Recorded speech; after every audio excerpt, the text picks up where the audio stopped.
Hello everyone, it is Joe here from Omnipoke, the channel that brings you guys everything Pokemon.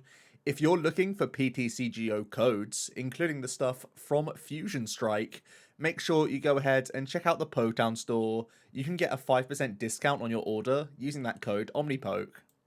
For today's video, we are going to be tackling drafting in the Pokemon TCG. I have given you guys a nice deck builder's guide, or a cube builder's guide, I should say, in this topic. But today we're going to be focusing on the draft itself and how you can make the best decks possible. This is going to be a very theory-based topic because it is going to be a case-by-case basis. But hopefully I can give you some good tips and fundamentals that can improve your drafting game. As someone who has been drafting since 2016, and I've done cubes of all different shapes of sizes at this point, hopefully I can offer some good insights, as I consider myself a decent cuber. So let's talk about the draft itself. Essentially, for those of you who don't know about cube drafting, I've talked about it a ton on the channel before, but you and your fellow drafters will have a set number of packs to draft and build decks from, and you will do a take one, pass it on.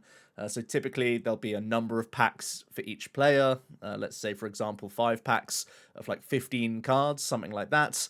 And from those cards, you will take one, pass it along for one pack until its completion. Then you will move on to your second pack, your third pack, etc. And everyone will have a pack in front of them as well. So you'll end up with a good chunk of cards with which to build a deck from. You can then make cuts from the cards that you've drafted to then fit in things like basic energy and whatnot. And there will always be an element of cards that don't end up in your deck. But for the most part, you're trying to pick some pretty helpful stuff to get you on your way. I've just done a quick sort of graphic here because, as you can see, one card will be taken out of the pack as you go in the pack order. So you'll be whittling down to like less and less helpful cards in theory, because other people around you should be picking the better cards in packs.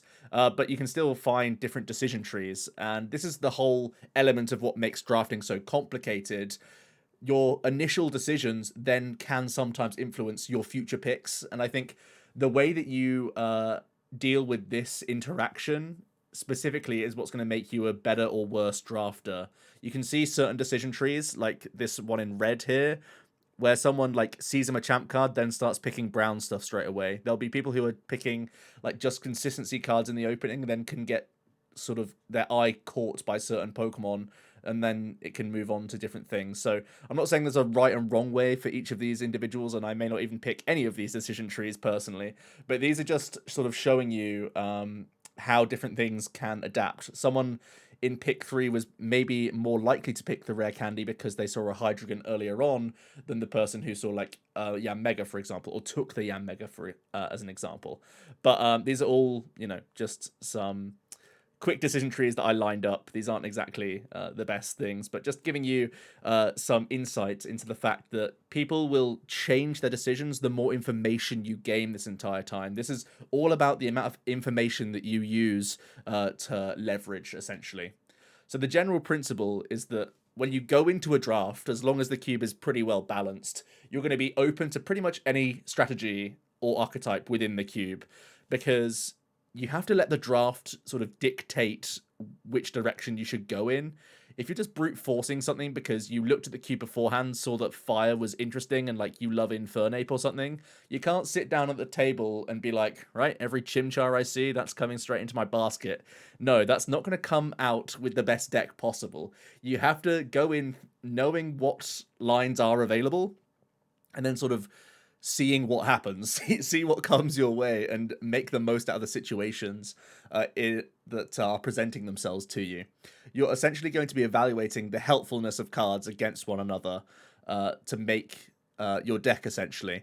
And throughout the draft, like I said, you're constantly gaining information. You know which cards that you've passed up on, as well as the cards that you've taken. So early on in a pack, you know that you will see that pack again, and there will be a number of cards that you will no longer have access to.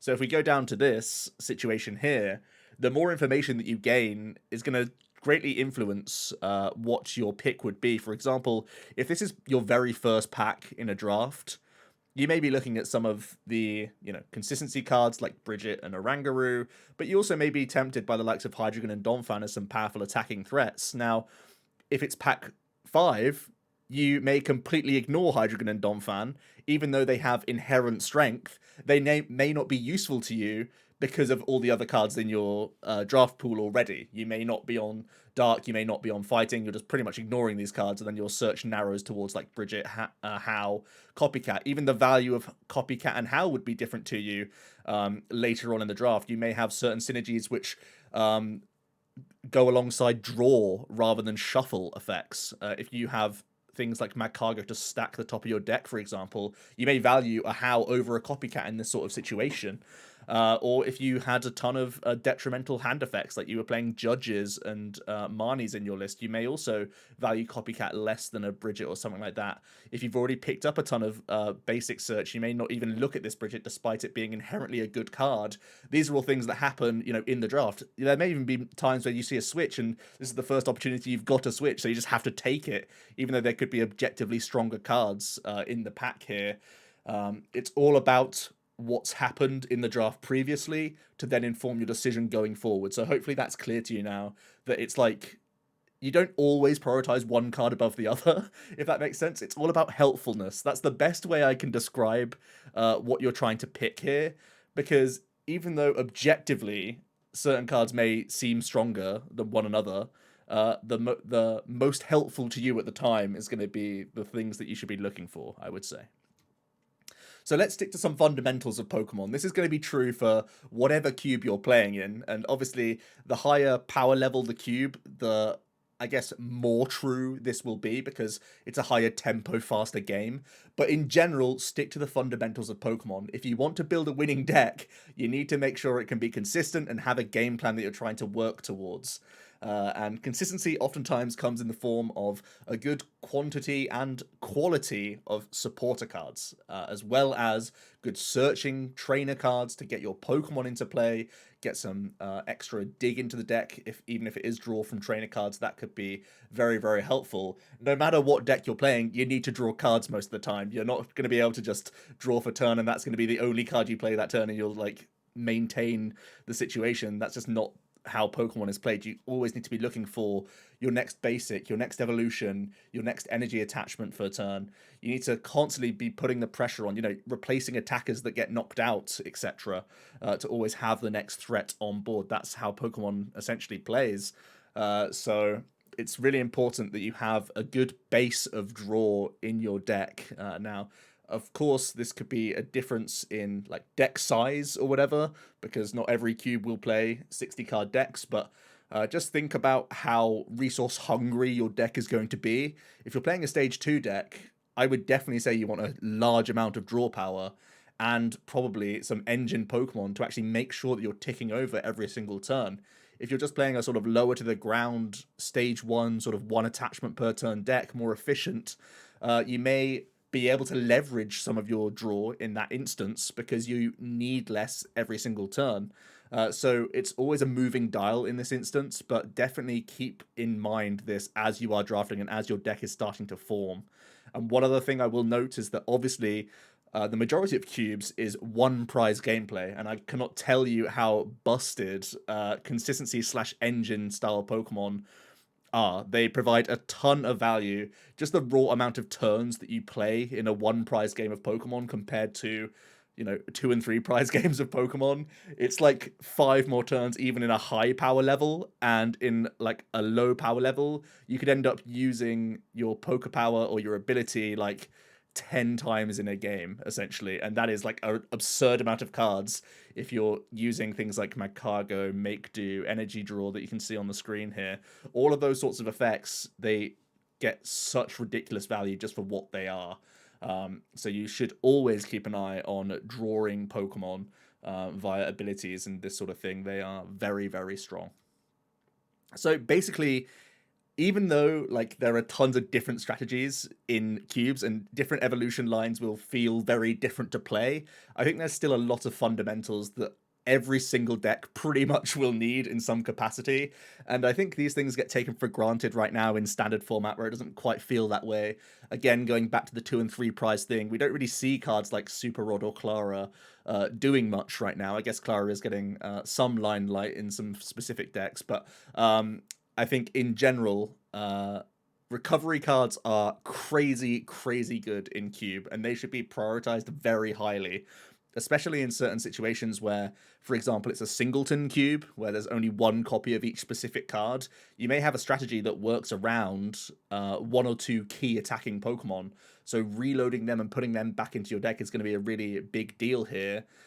Specifically as well, if you have high energy attack costing Pokemon, these things like Super Rod, these things like Clara can get back so many resources for you that you can just maintain attackers again throughout, and you're not going to just run out of resources. Pokemon isn't really a very resourcey game right now when, again, we have so many multiple prize Pokemon. A lot of our VMAXs attack for like 2 energies, and even then we have like acceleration for half of those Pokemon. So you never really need to think about these sorts of things, but resources are actually very important to keep track of when you are playing in single prize formats, so definitely something to prioritize and bear in mind there. Switching cards again, these may sort of fly under the radar, and it will be more so the case for certain archetypes than others, but I always love having at least like 1 or 2 switching cards if I have been able to draft them in the majority of my cube decks, because retreat cost is one of those things that you sort of overlook, but it's a massive, massive deal. Just giving you that flexibility to change the tempo, protect certain Pokemon, you know, and bring them in later when they're more useful is such a big deal, and bringing in attackers at opportune moments is great. So switching effects, crazy, crazy good. And then more of the same, really. Searching cards, again, when you have 1 or 2 key Pokemon key to your strategy, or if you have thin lines of Pokemon that are super important, ball search cards and even search supporter cards are a really big deal.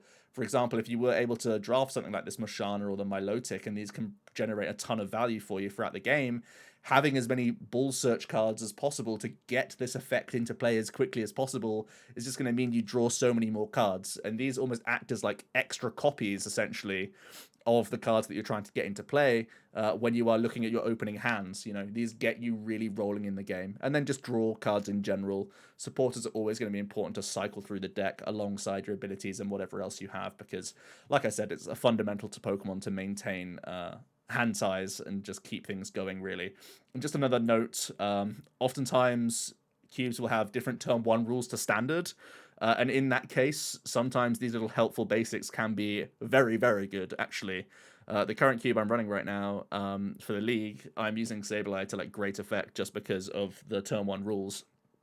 And I love using that impersonate effect, and even with like standard turn 1 rules, Sableye would be super powerful. So yeah, keep an eye on the turn 1 rules of whatever cube you're playing in, and then sort of adjust accordingly to these little helpful basics that you might want. I actually think these are pretty underestimated by a lot of people, just how important it is to have these sorts of Pokemon that could be sponges in the opening turns, so that your evolving Pokemon just don't get targeted down. Even just set up damage, even if like your Machop isn't getting knocked out, getting hit for like 40 damage then means that when you spend more resources into it, turning it into like a Machoke or a Machamp, and then getting 1 or 2 more energies onto him, then he's just peppered up for a KO later on. So having these little guys just a sponge in the opening turns, whatever damage comes your way, even if it is sacrificing early game prizes, I know that's not ideal, but it at least means that they're saving your other Pokemon, and it means you can actually sit behind these almost as walls and build up. Especially if you have bad hands, this can be a really, really important thing. So yeah, I really am a big fan of like helpful basics, just to pad out your overall basic count, so you're not just like all in on like your 4 Rolts and like you just kind of do nothing, you pass. Whereas these can give you a general additional value in those opening turns to get you rolling. Also, what's really important when you are looking at cubes is to know what synergies different types have, because these can, again, be great indicators for when you are drafting and when you're going around the table. Oftentimes more interesting than looking at certain evolution line toppers, it's looking at some of these synergy cards and seeing how prioritized they are from your other fellow drafters. That can give you really good information as to what you feel other people are going around the table with and what is being picked up, taken away from you. It can give you great insight into what other people are trying to build, especially as you get into those later stages in packs. People become more and more tunnel visioned as they start accumulating a strategy. It means they will funnel into these synergy cards a lot more frequently. And then on the flip side, looking at some of these synergy cards with that open mind early on is also when they can be seen as quite powerful, and you can speculate on these sorts of cards actually as like big payoffs for reasons to be in that type. For example, if I saw a Turfield Stadium, for even if I had no grass Pokemon, I'd consider it pretty highly in a booster pack because it's one of the most premium stadium effects. Think of it as a guaranteed Evo Soda, like straight away. It's actually better than Evo Soda. It's an Evo Incense, right? Because it can go to hand, so you don't even have to evolve that turn. And then if it stays around, you get a second free bit of value without even having to pay a card. Then if it stays into play more and more, it just generates ridiculous value. You could get completely set up off of one Turfield Stadium that wasn't bounced for like 2 turns. And in this format, it's very rare that other players will have more than like 2 or 3 stadiums, because they just don't have that many that are beneficial oftentimes, and there's space and consistency things going on. So there's a whole debate around stadiums anyway, of how strong and weak they can be in different cubes based on power level. But a card like Turfield early on could be a big payoff for being grass. And like, if I was a grass deck without Turfield, I definitely want to compensate in other ways, you know? So if you let that go and it doesn't come back around in a pack, even if you are picking up some of the grass Pokemon, you have to start thinking, I'm probably being contested here, and will my deck still be functional without this huge amount of grass support, because I know someone else may be cherry picking some of the best stuff if it goes the wrong way round in a pack sort of thing. So these are all things to bear in mind. They're great indicators for you to keep in mind, and they can also be big payoffs when you're speculating on these sorts of cards early. Cards like Strong Energy, cards like Dark Claw, Turfield, like I mentioned, these would be things that I definitely eye up, because the strength of these cards that they give you can really turn your like dark deck or fighting deck or grass deck, even if you're not on that line just yet, over the edge. It can push you into one-hit KOs for these sorts of things. It could give you a great engine early on. And like, if you were picking a Turfield Stadium, then you can start prioritizing other cards later on, like Guzmahala, Scott, even these sorts of supporter cards. You can almost make Turfield become like a build-around card in itself, you know? You can try and really lean into the value that one card can give you, and it could drastically, again, change how you're drafting other pieces later on. So definitely keep an eye out for your synergies. Be aware of what different archetypes have available to them, and let these be massive indicators for you if you start seeing things get picked up. If you have a card come back around and you see objectively strong cards, but for some reason a Moonlight Stadium was taken away from you, you know someone's pretty hard on either Psychic or Dark, you know, to have not taken powerful cards in that pack that you think could work in like a variety of decks, like just a Ball Search card, for example. You know someone's pretty heavily committing down one route, and that can really give you a warning sign and almost push you away from certain archetypes. Let's also talk about luxury cards and game winners. Now, the strength of all of these cards will be variable based on cube. For example, a Crobat G in low power is an absolutely absurd card because its hit points would be considered high. It has free retreat, and 1 damage counter is impactful in a huge number of situations. Whereas at a higher power, or even like a ultra high power, you could see this card still being strong because it still has a few good assets, like being that pivot, but that 1 damage counter oftentimes isn't quite as backbreaking as it would be in other situations. Same thing could be said for something like a PCL, where that 60 heal could be a full heal effect, essentially buying a free turn back, from just by getting that minus 60. But in other situations, again, it could just put you out of range in much more niche scenarios. So these cards, they obviously don't help you get set up, but they can be that little thing you need to give you an edge in certain matchups, because as good as it is to just build a functional deck, and as many times you will win games just by being more consistent, not missing an energy drop, not missing your evolution each turn, just sticking to the like boring tempo of what your deck was built to do. Sometimes if you're up against other drafters who have also made competent decks, these things are going to keep you in the game and also swing things back into your favor when things look rough. I love cards like Counter Catcher. Gusting effects are very, very powerful in every format in Pokemon. These are definitely things I would keep my eye out for. Also, knowledge of the cube. Like I said, something like a Turfield Stadium, and if there are other good tool cards in the mix as well, I would value cards like Windstorm and Field Blower that little bit more highly, as well as keeping my eye out for just other counter stadium cards, or be aware of what tools I'm playing, that sort of thing. So yeah, all of these cards, again, they will fluctuate and vary in value based on cube, but just keep an eye out for these. And like I said, you don't need to jam-pack your deck with these crazy cards all over the place. You still need to stick to the fundamentals, but If you feel that your deck is looking that little bit too fair, sometimes you need to have a pivot and think, how can I disrupt some of these matchups, and try and buy back turns or sort of speed up the gameplay, or just not get slowed down by whatever else my opponent has, you know? These are cards that definitely can turn your deck again from like pretty good and stable to having some genuine win conditions. Let's talk about some advanced strategies now, and I have tried to be sprinkling these sorts of things in throughout the discussion because it's just a natural way to start thinking about and having a mindset as you are drafting. Because it's not just talking about the most objectively strong card. Everything is layered in context. Know the power level of the cube, know how games are going to feel. What's the general hit points? What's the general damage output of these Pokemon? How different are the stage 1s compared to the stage 2s? Can they tank hits from the stage 2s? Can they do meaningful damage? Can they two-shot back stage 2s? Can basic Pokemon contend with any of these sorts of things? How many energy do these, Pokemon require? How easily can we set them up? That sort of thing. The Pokemon themselves are going to be really important to think about when you are looking at lines, for example, but also just knowing how much time you're going to have in games to, again, adjust your pick priorities. If you're in a higher tempo sort of cube, I would want multiple resource recovery effects like Super Rod, Ornery Rod. Even things like Pokemon Recycler can be good. Or what's it called? Yeah, Pokemon Rescue. Those sorts of things. They can be really, really good. Just to keep you in the game and make sure you have your next attacker coming along. There'll be situations where things like, in theory, Special Charge could give you a whole amount of value, but it may just be too slow for a faster format, and it may be better suited in other areas and other power levels. So cards will constantly be changing in how powerful they are based on what you've seen in the cube.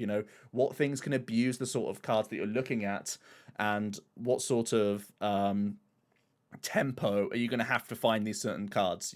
There'll be cards that are situationally strong, but how reliably can you actually time these things, and how much time you've given just by how fast the gameplay is to actually pull off wacky combos? Can you feasibly make 2 stage 2s and have this awesome combo of like moving a ton of energy around and accelerating and all that other stuff, and potentially having like healing strategies weaved in there? Or is it more likely that you're just going to be trying to punch someone as quickly as possible with a stage 1 and just start a race earlier? These are all things you have to bear in mind when you look at a cube and sort of take in what they have to offer. I would also say that memorizing cards that you're passing up on, or just memorizing the pack in general, is like ridiculously, ridiculously important.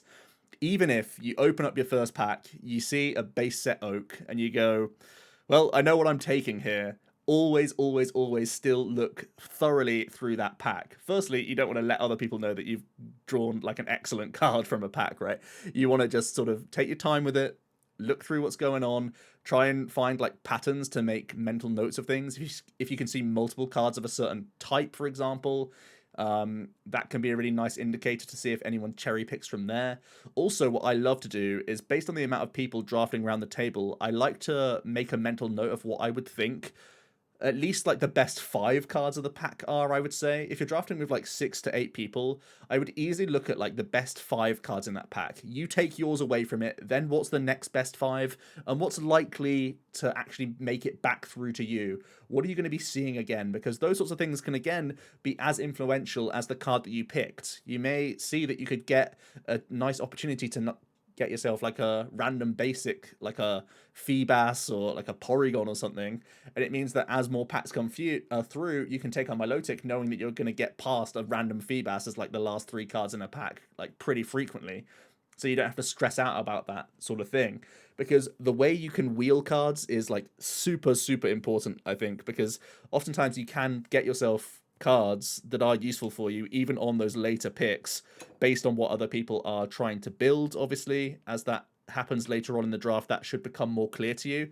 But even in the opening stages, what are the fundamentally like cards that go generically in a lot of decks, or what are the cards that are specific to certain archetypes that you think maybe squeak through to you if if it all comes together? So these are all things to bear in mind. And I've talked a lot about like helpfulness, but going back to that point of like speculating early on in a draft, I think this can lead to some of the strongest decks coming out.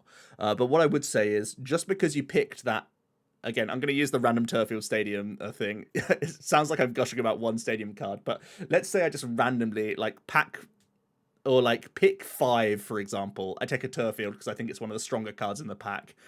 Just because I've taken that Turfield doesn't mean that I'm like putting my visors up, only looking for grass. Show me that Revitalizer, show me all these other things. It doesn't matter at all. You can then the very next pack, you could pick up, I don't know, like a speed lightning energy or something in a late pick or something. So just because you've taken one card doesn't mean that you absolutely have to go down one area. It could end up that you don't see, random Ivysaur come back that was in a following pack that you were hoping to wheel, sort of thing. You can realize that things just don't always come together the way that you want to, and you're always keeping yourself open to other directions. And I think that's one of the key fundamentals that I get asked about a lot, I would say, is that when is the right time to pivot and say, right, this is the deck that I'm playing. And it shouldn't actually be a point of I'm open to I've committed. It's going to be more fluid than that. Just because you get one signal here and there to think that something's that little bit open for you to start wiggling, go towards that route, but don't forget that you have that reverse option as well, and you can go down a different lane. You're in a car, not a tank. You can reverse. So, yeah, you should be good. You should be good to pivot, and don't forget that you can always back down on picks, and know that when you are taking some of these speculative cards, that it's for the big payoff of making the best deck in the room, and knowing that you could be sacrificing just a generally like reasonable card. So I would say when you are taking these speculative picks, this is usually going to be in situations where the pack doesn't have anything that is like generally very strong, and just like some lower tier supporters, for example. Let's say it was like compared to like a Volkner's philosophy or something, where it's like this could be a reasonable supporter card that could make it into my deck. But is it a very good supporter? No, I can get by without having this. This is probably like the 10th or 11th best supporter that would end up in my deck anyway. Should I speculate on this other powerful card in a certain line? Probably the answer is yes a lot of the time, especially early on, because you can have a ton of other situations to get draw supporters. So hopefully I've made that clear for you of like when to speculate. I really like speculating early on in like mid packs where the early power like item cards and supporters, they're gone already. They're out of the pack. This is the perfect time to speculate on, certain lines or certain type specific synergies. That is the opportune moment in those opening packs to get splashes here and there, and then see what the draft brings you from those packs onwards. Again, evaluate which cards are being highly contested versus which are helpful specifically for you. And again, this becomes more clear and more obvious as the draft comes on. Again, we'll go to the situation where we're doing a 5-pack draft. I think by about pack 3, you should have a generally decent idea of what sort of deck you're trying to build. That's when you're starting to think, if things are open enough, I should be able to wheel certain cards. I should be able to prioritize generally strong cards that probably don't make their way around, so that I have the chance of getting that pick, but also the pick that goes well in my deck, but not many other people's decks. A great example of this would be something like Superior Energy Retrieval. If you were playing like a very energy hungry deck, let's say it was like a Hydreigon in this example, where you have Dark Impulse, which is like Rain Dance, right? Yeah, I think it's Dark Impulse. Essentially, a Superior Energy Retrieval is like a good card for your deck for sure, because you could just put all those energies from the discard back into play once a Hydreigon's knocked out. That would be insane as like a huge response knockout sort of option. But you shouldn't really, like, even though that would be like a really good card for your deck, it shouldn't really be taken over a powerful supporter card or just like a generic like Nest Ball. It's not flashy, but it's like a pretty good card, and for the most part that won't get the chance to come back to you in a pack. But there's a good chance that the Superior Energy Retrieval will, especially if you've seen other people aren't super interested in the Hydreigon. You've got yourself a good chunk of those sorts of cards already. And even looking at other lines that would take advantage of a card like that, if you feel like, in this specific cube example that I'm using, it's my IRL cube, where I'm talking about this Hydreigon with Rain Dance, keep an eye out for the other archetypes that would be energy hungry, like Magnezone, for example. Is that being heavily taken away from you? Have you seen much lightning support go around the table? Yes or no? These are things to bear in mind, because as good as it would be to have the superior, you know that you can still function as a deck without it. And if you get it on the wheel around, you're going to have a good time. You know, it's a nice card that ends up in your deck. So always pretty nice. And this sort of goes into the visualization of what your deck is wanting, you know, because again, it's all dependent on what lines you're on. But if you're playing like big, chunky attackers with high energy attack costs, you have to know that you're also going to want a surplus of switching cards. You're going to want a good amount of recovery because even a super rod is only getting you back a 1/1/1 line, which is only like one extra attacker, one prize card worth of attacker a lot of the time. So make sure that you're getting a lot of those sorts of things jam packed into your deck as well. There are certain archetypes that need extra switching options. There are certain archetypes that are going to want to play a mixture of stage 1s and stage 2s. So you're going to have to be aware of your board needs in terms of like bench space. Sometimes you might want to have some zero retreat pivoting cards. You might need to have extra float stones, extra switches, that sort of thing.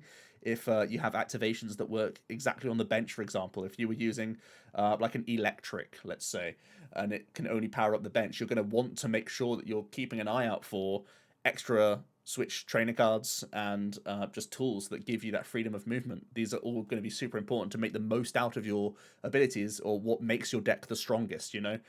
Once you know the reasons that make your deck strong or like where you're going to gain advantage against your opponent, like try and make that as frequent and as often happening as possible. That's really what you have to visualize. And also start thinking about the needs of your deck in terms of the space you're actually going to create in your deck.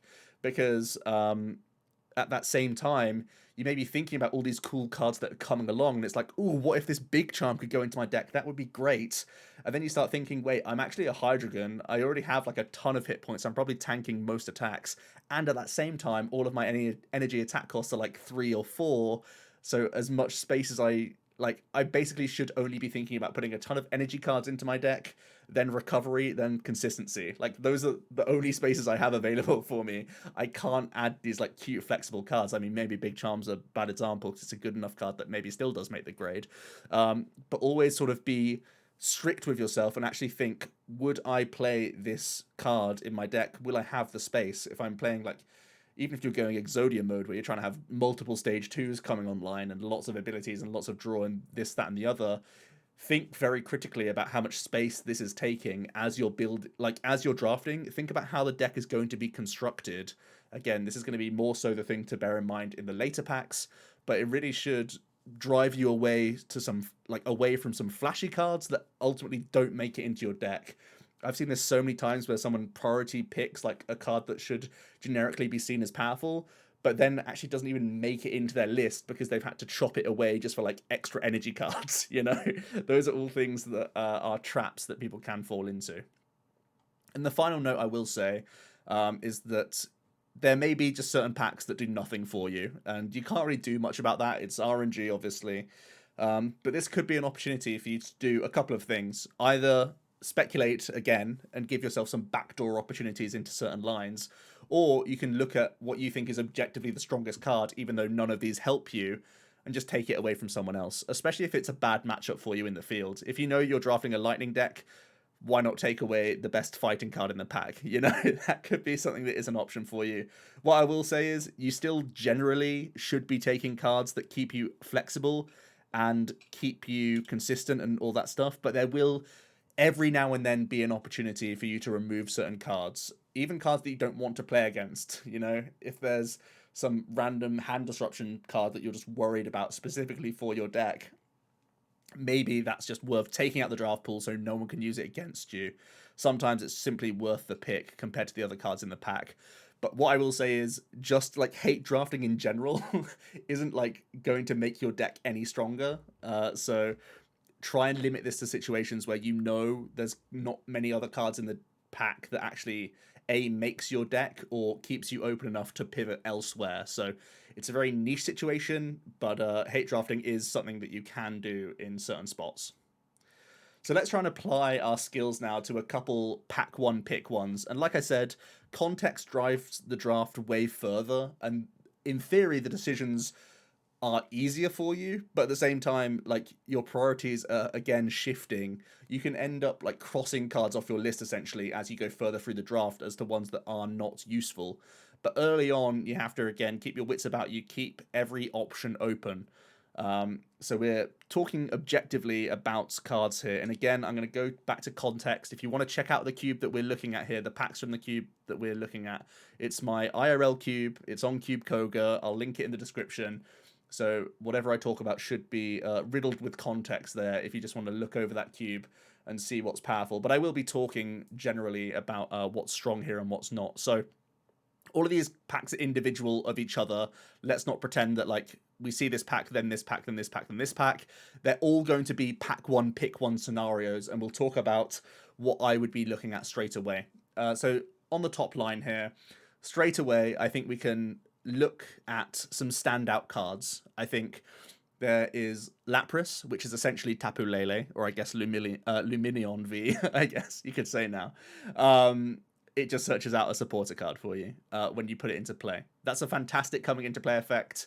It's a basic Pokemon. It's everything you want, really. So that is a super high priority pick.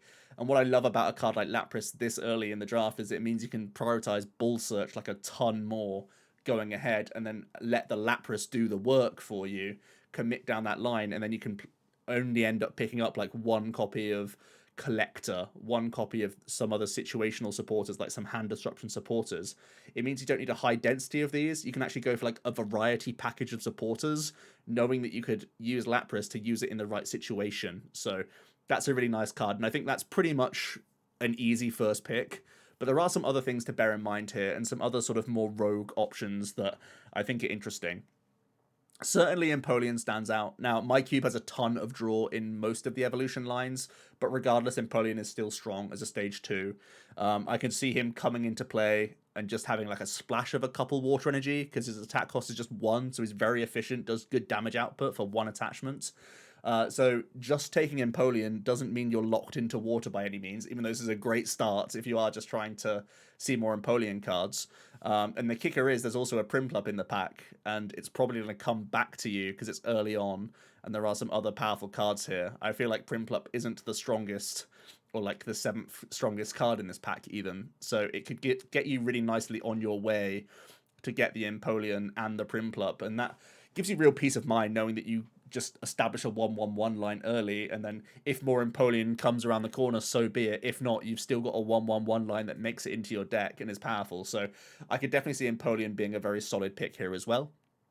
If you're going very rogue and really like Machamp, there's the Machamp Karina package. Machamp level X is like a big payoff for Machamp, actually, because it can get you some big KOs. Its body gives you an extra 60 damage like the turn you play it, even though you could get knocked out much more easily in response with no guard. When you use this in the later stages of the game just to knock out like a big threat and combine it with a hand disruption, or if you're using it as your last action of the game, almost like a double Leon effect in a body, that would be really crazy. So that would be a huge payoff, and Karina's here as well. So maybe you take Karina first, hoping to wheel Machamp. That's always an option. I think I prefer Karina into Machamp rather than Machamp into Karina, because this is a flashy card, but it may be early enough that you actually get it back in this pack. I feel like when I'm looking at this pack, I'm thinking Lapras goes early, Empoleon goes early, Karina probably goes before Machamp, but maybe it's a difficult ask to get this back around. I think Raichu is also pretty good. Not pick one good, but pretty solid as well, because I think Lapras and Empoleon should take priority here. But maybe you go for the line where you take the Machamp, and then, you know, no one else sees any reason to take fighting cards in the first few picks, and then you just randomly get a late Karina. What I will say is I actually really value Karina as almost a Skylar anyway, so the fact that you get the fighting tag is like cream on top. So I think just getting a almost Skylar pack 1 isn't like great, but it's not the worst thing either. So that's why I'd go Karina Machamp. But regardless, I think Lapras is the safe pick. I think Empoleon also has its merits, and then there's some rogue Machamp stuff if you really want to commit down that line. But now let's talk about cards that will be coming back in this pack. Like I said, the benefit of going Empoleon is you're probably seeing Prinplup again. Even if you take the Lapras, I think seeing Prinplup isn't the worst. I wouldn't mind seeing Yveltal come back. It's a pretty good big basic, don't forget. And it's cards like this where it's like, if you think there's a decent chance a Yveltal comes back and you start seeing some dark support in packs 2, 3, 4, well, maybe like more like 4, 5, 6, I should say, because on packs 2, 3, 4, you're still probably taking generic support cards. It's packs like 4, 5, 6 where you remember that there's a Zorua and a Yveltal, and if any random dark support comes your way, you've got a good chance that one of these things comes back to you. And there's even like the sort of token prize of like Yanma being a pretty good basic that has built-in consistency. Compressor's a bit of a trap card. It's not great in draft, but it can work with some specific decks, and it actually does work well with the Zorua thing going on, which is interesting. There's a Zoroark that has some discard synergy going on. So a couple things to bear in mind there. But ideally, I think it's Lapras or Empoleon as like my second choice. Let's look at the next pack down. And I think, again, it's a pretty clear choice that Cinccino is probably one of the highest priorities here. I think we have some interesting supporters. Desert Shaman is almost a judge. Well, it is a judge. Inko Enema is okay. It's not great that it's on a big discard effect, but it is reasonable. So I think just straight away, the level 1 thinking is that Cinccino, maybe Birdkeeper, are probably the 2 strongest cards in this pack. Now let's start thinking about what else gets taken away from this pack. Cinccino, Birdkeeper, Com, and probably some of these supporters start getting chipped away at. That means you've got a pretty good shot at getting one of these grass support cards coming back to you, which is no bad thing. And also let these be indicators to you. Remind yourself that pack 1, there was some interesting grass stuff. And if you see one of these get taken away from you, that could be an indicator that someone's already seen some like Venusaur pieces or some other big grass things that may want to close the door for grass for you. That could be pretty interesting. And then there's the token prizes of maybe sometimes a random supporter squeaks back through to you, and that's great news. Or you can pick up something like a Dark Claw as a great speculation as well. Or you could pick up E-Hammer or Superior as just decent enough options that make it into your deck. Porygon's a great Pokemon to speculate on as well, because there's a ton of different good Porygon 2s and Porygon Zs in this cube exactly. But for this one, it's a pretty easy Cinccino, but this is really just drilling home the fact that even with easy picks, be thinking about what's coming back around, because this is going to be really important for you, especially the grass stuff. That could be a huge indicator for you, whether or not to keep that line open for you or not. Next up, a pretty like low power pack, and I wanted to throw this one in here to let you know that like it's okay to have packs like this sometimes, and there's actually different avenues to take here. I think Dunsparce is an interesting early game setup Pokemon, but because it attacks for colorless, it's not easy to get into the active position early enough that I think it's that relevant. So it shouldn't be super highly prioritized. I think Engineers is, again, a fairly low priority supporter. I think Leon is a great game winner. You know, when I was talking about like game winning cards, Leon does have a great break point of damage where it can push you into one-hit KOs. But I'm also really interested in the maintenance and the rescue carrier here. Specifically, Night Maintenance. I think it's a really, really good trainer card. And although it doesn't feel great to pack 1 pick it, it's just a weight off your shoulders that you know that you've got one early in the bag. And it means that when you see better packs than this come along, you can actually take better supporter cards rather than think that you're in like pack 4 deep and you haven't got any recovery just yet. So I think just getting the weight off your shoulders and taking a Night Maintenance is a really, really decent option here. I think I'd probably take that over the Leon, but I could also see reason for Leon. And then another couple cards to bear in mind. This is a Bulbasaur pack. This is also a Dino and Zweilous pack. So if any of these things start coming back around, that could also be a great indicator for you that you can just grab a piece here or there and just get yourself in that line at least. Having a token Magnemite or something wouldn't be the worst either. So those are things to sort of bear in mind here. And then the last pack is, again, also pretty interesting. It's weighing up, I think, Research out the gates, one of the best supporters we've ever seen. And I think potentially something like Double Gust is interesting. Again, context is super important here. I do have a number of archetypes that could take advantage of Double Gust, but there's also a number of archetypes that have massively fat retreat costs, and you know, you'd have to combine Double Gust with a switch card or like with an ability that gives you movement, you know, like a Zoroark, which is already a super high priority card in the draft. So I think the form of Gust in this cube is mostly item based Gust. It's mostly counter catch Gust, so when you're behind. So Double Gust does have one of the strongest effects available, but it almost pigeonholes you into what sort of archetype you're building. So I think this wouldn't be my second pick. I think maybe a Communication would be my second pick. And again, from this pack, some of the strongest things: Research, Rod, Communication, maybe Lookers and Double Gust. I think I'm taking Double Gust over Lookers here.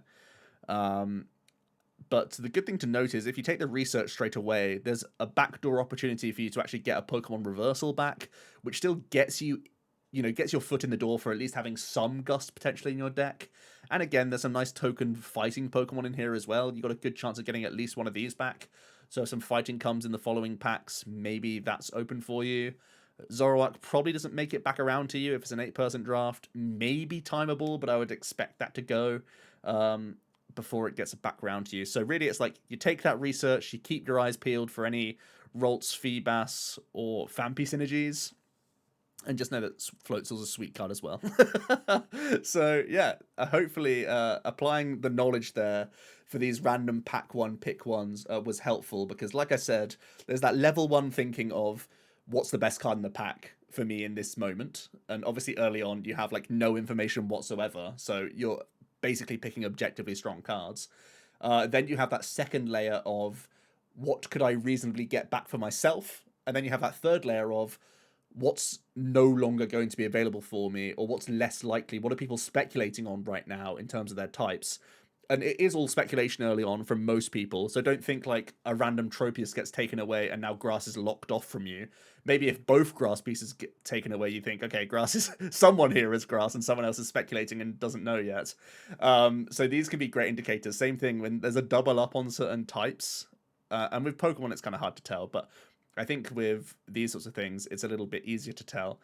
And as the draft goes on, more and more information will sort of multiply, or like not multiply, but you'll get these indicators again in certain instances. The way packs go round, it goes round the table from the left and then to the right, so you can even gauge which players to your right are on certain things and which players on to the left are on certain things based on what you're seeing in that pack order.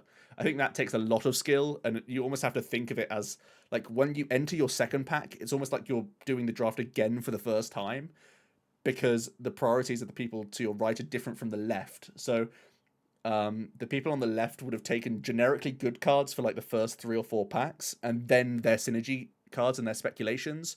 Then it comes back around to you, and then it's vice versa. So the cards they saw one way or another are going to be like different synergies and different speculations. So they will have completely different priorities in terms of Pokemon and synergy cards. So that's like a 4th level, which is even harder to keep track of. But again, it's open for you. So that's a ton of discussion. It is an abstract topic, and I've managed to talk about this for almost an hour. So hopefully you guys enjoyed this. We went in deep. Hopefully sticking to the fundamentals of Pokemon generally is going to pay off well for you. And just try and train this. Try and get yourself better. It will only come with time and context and drafting. So make sure you check out Cube Koga. Ton of different cubes on there. You can download it straight into Tabletop Simulator. You can play on Untap just through Google Sheets. It's all very easy for you. Cube Koga makes it well, it's just a fantastic tool. It makes it super easy for everyone. And if you want more in-depth chat, the P3 podcast guys, again, I always shout them out. They talk about Cube in a great way. And they also like to go in depth like myself. So hope you guys did enjoy, and hopefully this helped you to think about some more things when you are drafting, and let me know how it goes. Cheers.